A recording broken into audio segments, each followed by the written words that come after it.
Cette maladie des artères qui nous intéresse, c'est l'artérite. En gros, c'est l'inflammation et l'obstruction de ces vaisseaux. Et pour bien comprendre cette maladie, on va commencer avec un rappel sur la circulation sanguine.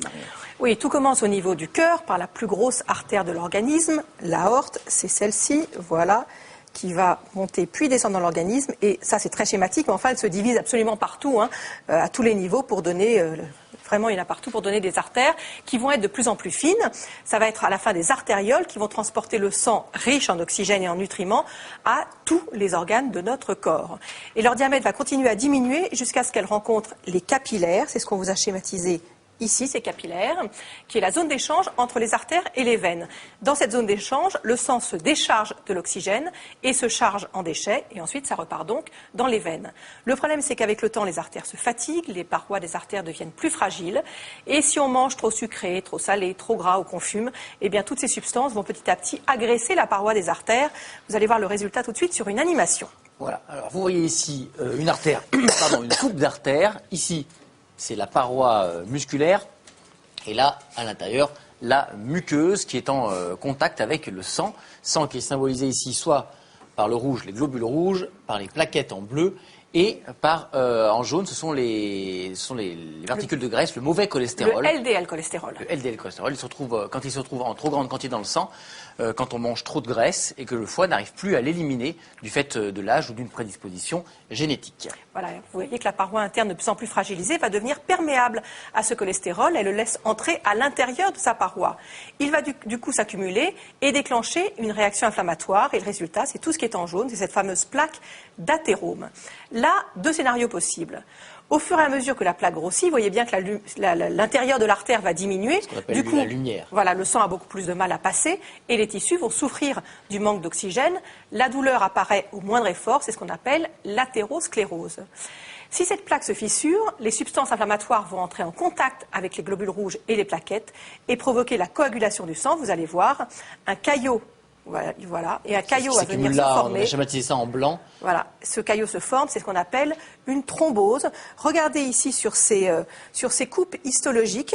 Vous voyez ici une artère parfaitement normale. Ce dont vous parlez ici, cette lumière, l'intérieur est libre, le sang circule tout à fait normalement.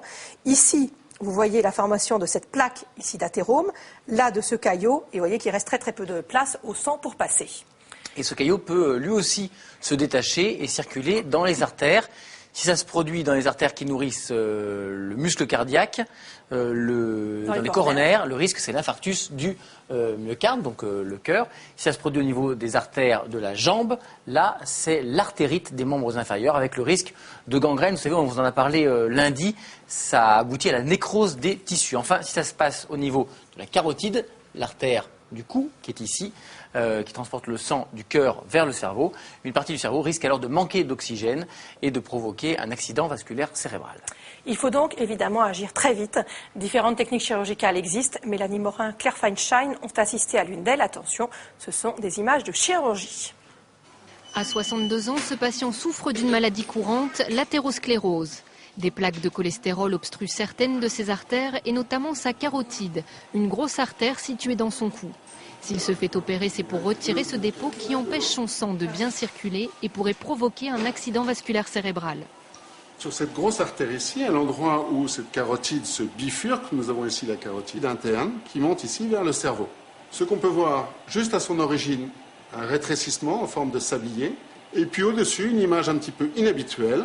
Cette petite encoche qu'on voit ici sur l'artère, eh bien, constitue un frein supplémentaire à la circulation du sang.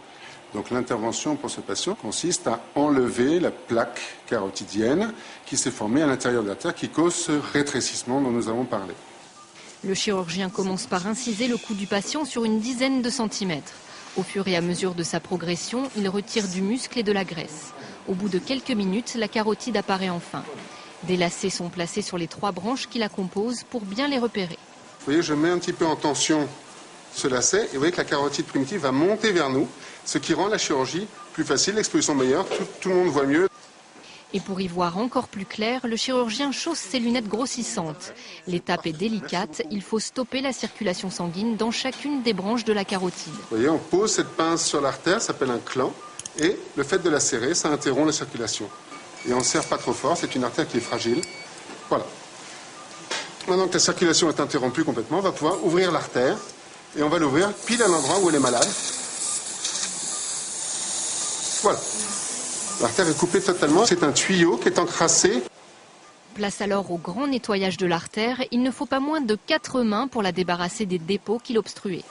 Moi, je prends la plaque dans ma pince, l'aide attrape le restant de la paroi artérielle qui va rester en place, qui est considérée comme de bonne qualité, et on enlève la partie malade de l'artère. Vous voyez comme ça s'épluche, entre guillemets, et vous voyez comme elle se décolle bien. Voilà, donc vous voyez la maladie est là, et ça c'est même un hématome. Vous voyez, tout ceci, vous imaginez que ça peut partir dans le cerveau, ça fait un petit peu peur quand même. Et regardez l'image du scanner, l'image d'encoche, c'est ce petit flap ici. Et ça peut se décoller à n'importe quel moment. Vous voyez, le sang peut passer là-dessous. Pendant que le chirurgien nettoie de la même façon les 2 autres branches de la carotide, l'activité cérébrale du patient est surveillée. Il faut vérifier que son cerveau ne souffre pas de cette modification du flux sanguin qui lui parvient.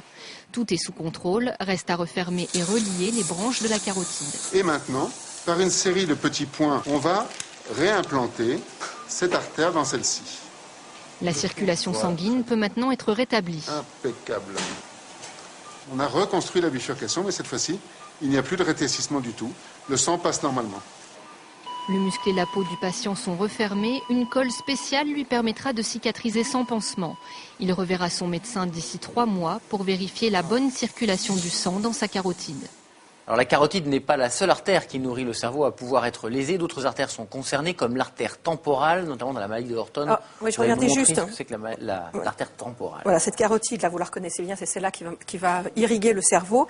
Et l'artère temporale, c'est donc une branche de la carotide. C'est une zone qui se situe, c'est une petite zone ici, l'artère temporale, voilà, qui est à peu près, vous voyez, au niveau, qui va longer ici l'oreille. Et quand c'est gonflé, on voit effectivement une artère très gonflée à ce niveau-là. Donc cette maladie de Horton, c'est une maladie inflammatoire des vaisseaux qui touche les personnes de plus de 50 ans. On n'en connaît pas la cause exacte.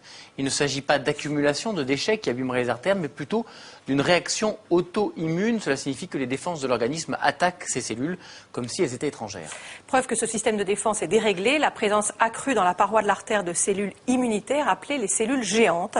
L'autre nom de la maladie de Horton, c'est l'artérite à cellules géantes. Regardez, on a ici une coupe histologique là, de cette artère. Vous voyez ici là, une artère normale, la paroi d'une artère normale, et regardez la paroi d'une artère malade atteinte de la maladie de Horton, à quel point c'est enflammé, à quel point il y a des petits points noirs partout. C'est ça, cette artérite à cellules géantes.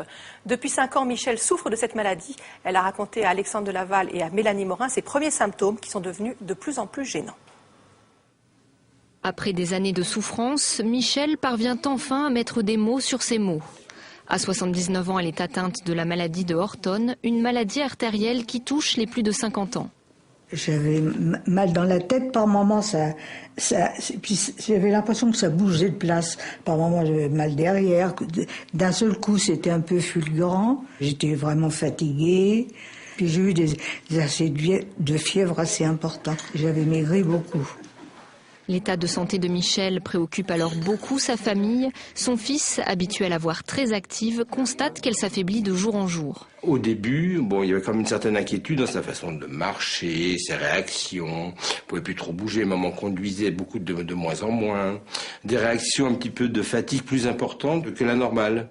Outre cette fatigue intense et d'importants maux de tête, Michel éprouvait aussi des douleurs articulaires, typiques de la maladie de Horton. Comme le manège ? Je ressentais pas mal de douleurs dans les bras, mais surtout au bas du dos. Je peux plus tourner le bras, là. Bon, alors ça pose des problèmes à table. Mon fils dit, on dirait que t'es infirme, il aime pas me voir faire ça. Mais j'y peux rien. Bon, écoutez, Madame Bovigny, je vais peut-être ausculter votre cœur et prendre votre tension. Si vous voulez vous installer. Michel se rend tous les 3 mois à l'hôpital pour surveiller son état général.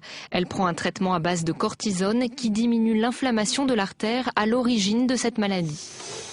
Voilà, là vous êtes à 14/8, c'est parfait aussi. Alors l'artère qui est enflammée dans 90% des cas est l'artère temporale, qui est une artère de moyen calibre qui passe ici devant l'oreille, qui donne des branches de diffusion pour l'ensemble du cuir chevelu et notamment l'artère temporale, ce qui fait que les maux de tête, les céphalées surviennent souvent au niveau temporal tout d'abord. Alors là, ce que vous voyez, c'est une artère temporale normale. Et vous voyez que la lumière, le canal artériel, est libre, ce qui permet au sang de bien circuler. Et voici, par contraste, une artère temporale pathologique de maladie de Horton. Vous voyez que la lumière est presque obstruée, donc la circulation du sang ne peut plus bien se faire. La paroi est transformée en véritable champ de bataille immunologique, ce qui explique les douleurs des patients. Et lorsqu'elle est détectée tardivement, la maladie de Horton peut aussi affecter les artères qui irriguent la rétine et provoquer la cécité. D'où l'importance de consulter dès les premiers signes, comme l'a fait Michel. De retour chez elle, elle prend son comprimé de cortisone, une dose qui diminue avec l'amélioration de son état. Maintenant, c'est un petit bout de femme super qui fait son petit ménage, qui est replaisante, qui joue avec ses petits-fils. Bon, il y a toujours une inquiétude malgré tout quand même, hein, même si maman est guérie ou en cours de guérison. Oh, il y a un grand et un petit. Entourée de sa famille, Michel prend soin d'elle pour rester une grand-mère en pleine forme et s'occuper de son petit-fils. En ce qui concerne cette maladie de Horton, le traitement consiste donc à donner des médicaments qui vont lutter contre l'inflammation, en l'occurrence des corticoïdes. Mais n'oubliez pas que contre toutes les maladies des artères, il faut avant tout changer ses habitudes. Il faut le manger équilibré, pas trop gras, pas trop salé, pas trop sucré, perdre du poids, faire du sport et bien sûr en cas de tabagisme, tout faire pour arrêter car même une cigarette par jour gêne le fonctionnement des artères durant plusieurs heures. Chaque année, en France, il y a 120 000 infarctus du myocarde et 130 000 accidents vasculaires cérébraux.